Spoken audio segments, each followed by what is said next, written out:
হযরত ওমর রাদিয়াল্লাহু তাআলা আনহুর জামানায় একজন যুবক সাহাবী একজন বৃদ্ধ সাহাবীকে হত্যা করে ফেলল। হত্যা করার পর বৃদ্ধ সাহাবীটির দুইজন সন্তান হত্যাকারী যুবক সাহাবীকে ওমর রাদিয়াল্লাহু তাআলা আনহুর দরবারে নিয়ে আসে। আমিরুল মুমিনিন, বিচার চাই, এই যুবক আমার বাবাকে হত্যা করে ফেলেছে, এই যুবকের বিচার চাই। ওমর রাদিয়াল্লাহু তাআলা আনহু যুবককে প্রশ্ন করলো, যুবক কেন তুমি এই দুইজনের বাবাকে হত্যা করে ফেললা? যুবক ঘটনার বিবরণ দিতে গিয়া বলল, খলিফাতুল মুসলিমিন, আমি খেত খামারে কাজ করি, বিশ্রাম নেওয়ার জন্য গাছের নিচে একটু ঘুমাইলাম। পাশে ছিল আমার ওট। ঘুম থেকে উঠে দেখি আমার ওটটা পাশে নাই। খুঁজতে খুঁজতে গিয়া বহু দূরে পেলাম মৃত, মরা পেয়ে গেলাম। পাশেই ছিল এই দুই যুবকের ওই বৃদ্ধ বাবা। ওই বাবাটিকে জিজ্ঞাসা করলাম, আমার ওটটিকে কে মেরেছে, কে মেরেছে? ওই বৃদ্ধ লোকটি বলল, আমি মেরেছি, কারণ তোমার এই উটটা আমার বাগানে ডুইখা গাছগাছালি নষ্ট করে দিয়েছে, ফল ফলাদি নষ্ট করে দিয়েছে, এই কারণে আমি পাথর মারতে মারতে মেরে ফেলেছি।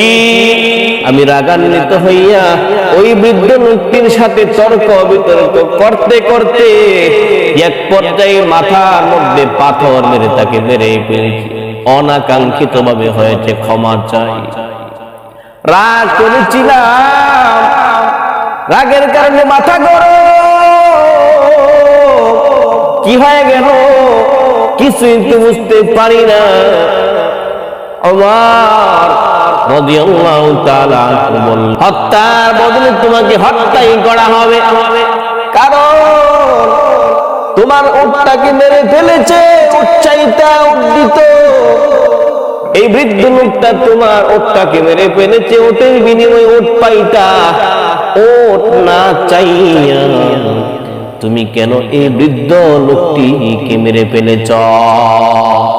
অতএব বিচার হয়ে যাবে, তোমাকেও হত্যা করা হবে। ওমর রাদিয়াল্লাহু তাআলা আনহু যুবককে প্রশ্ন করলেন, হে যুবক, তোমাকে তো এখন মেরে ফেলা হবে, তোমার শেষ কোনো ইচ্ছা আছে কিনা বলো? যুবক বললেন, ও খলিফা, আমার কাছে মানুষের কিছু আমানত আছে, আমানত গুলো বাড়িতে গিয়ে আদায় করতে হবে। আমার কিছু ঋণ আছে, আমি কিছু ঋণগ্রস্ত ঋণগুলো পরিশোধ করা লাগবে, আমাকে একটু বাড়িতে যাওয়ার সুযোগ করে দে। ওমর রাদিয়াল্লাহু তাআলা আনহু বললেন, তোমার পক্ষ থেকে কাউকে জিম্মাদারি বানায়া যাও। তোমার জামিনদার যদি কেউ থাকে, তোমার জামিনদার যদি এখানে রেখে যেতে পারো, তোমাকে বাড়িতে যাওয়ার জন্য অনুমতি দেওয়া হবে, অন্যথায় না। কে তার জামিনদার হবে? এখানে তার পরিচিত কেউ নাই। হযরত আবু যর রাদিয়াল্লাহু তাআলা আনহু বৃদ্ধ বুজুর্গ সাহাবী খলিফাকে ডাক দিয়া বলল, খলিফা, আমাকে অনুমতি দেন, আমি তার জামিনদার হতে চাই। সবাই তো হতবাক হয়ে গেল, সবাই আশ্চর্য হয়ে গেল। ওই যুবক আশ্চর্য, আবু যরকে তো আমি চিনি না, সে কিভাবে আমার জামিনদার হতে চায়? খলিফা ডাক দিয়া বলে, তোমাকে বাড়িতে যাওয়ার জন্য অনুমতি দিতে পারি, তাহলে তুমি বাড়িতে যাইবা। দিন নির্ধারণ করা হয়েছে, আগামী ইয়াউমুল জুমাতে তোমার উপরে হদ কায়েম করা হবে। তুমি যদি না আসো, তোমার জামিনদারের উপরে হদ কায়েম করা হবে। যুবক একটা দৌড় দিয়ে বাড়িতে চলে গিয়েছে।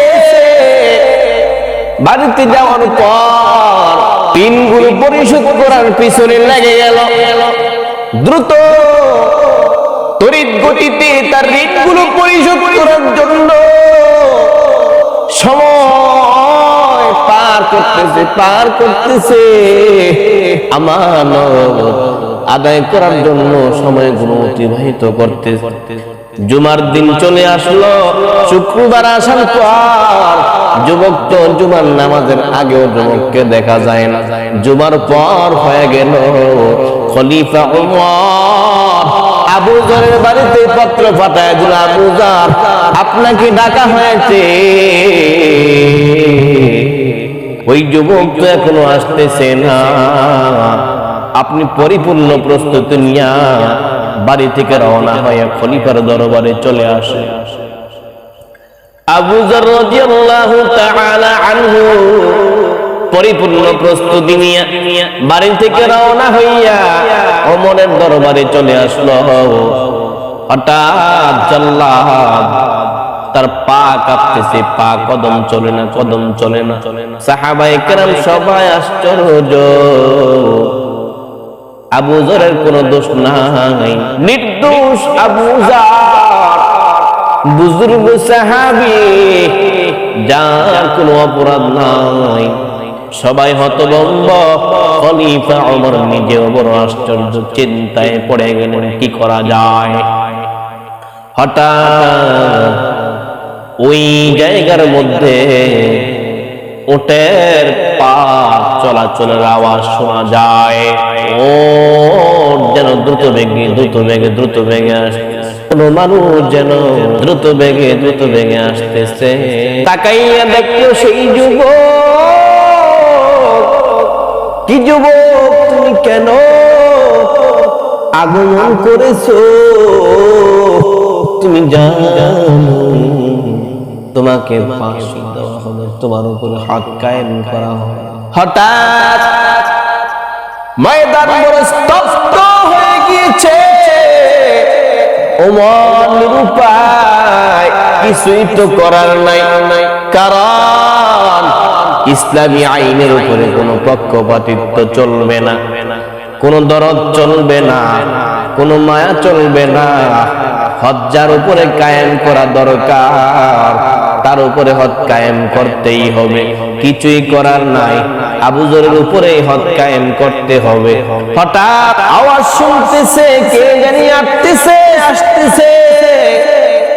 ওটের আওয়াজ শোনা যায়। তাকাইয়া দেখলো ওই যুবক আসতেছে দ্রুত বেগে। ময়দানে আসার পর যুবক, তোমার কেন এত বিলম্ব হয়ে গেল? যুবক বলল, আমি আসতেছি, হঠাৎ আমার ওটা পায়ে ব্যথা পাওয়ার কারণে আমার আশাটা একটু বিলম্ব হয়ে গেল। কি আশ্চর্য,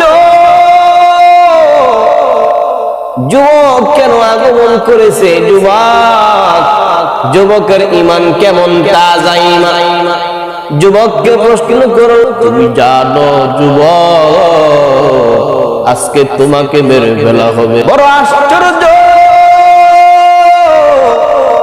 তোমার উপরে হদ কায়েম করা হবে, এরপরেও তুমি ভয় নাই, তোমার কোনো ভয় নাই।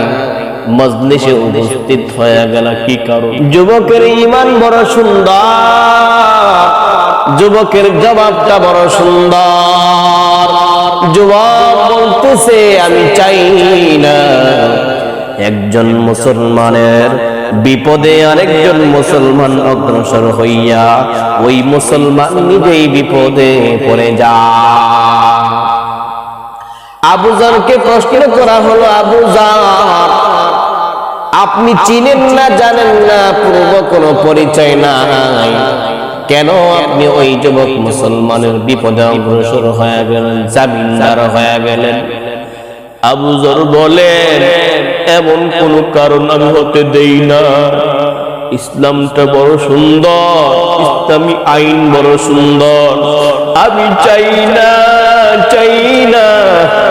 অমুসলিমদের মাঝে এই জিনিসটা প্রচার হয়ে যাক যে একজন মুসলমান বিপদে পড়ার পর আর একজন মুসলমান অগ্রসর হতে চায় না, ইসলামকে বদনাম করতে আমি চাই না, ইসলামকে বদনাম করতে চাই না, কলুষিত করতে চাই না।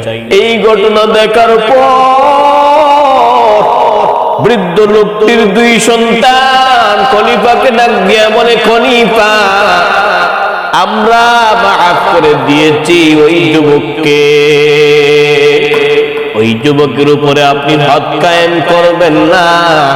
মজলিসটা বড় আশ্চর্য হয়ে গেল, হতভম্ব হয়ে গেল। কি কারণ যুবক, কেন মাফ করে দিয়েছো? আগে তো মাফ করলা না। যুবক দুইজন চিন্তা করে জবাব দিয়ে বলে, খলিফা, আমরা চাই না ইসলামটার বদনাম হোক, ইসলামের বদনাম হোক, মুসলমান কলুষিত হোক, ইসলাম কলুষিত হোক, চাই না। একজন মুসলমান মাফ চাওয়ার পর এখন যদি তাকে মাফ না করি গো, তাহলে অমুসলিমরা বলবে একজন মুসলমান মাফ চাওয়ার পর আরেকজন মুসলমান ক্ষমা করলো না।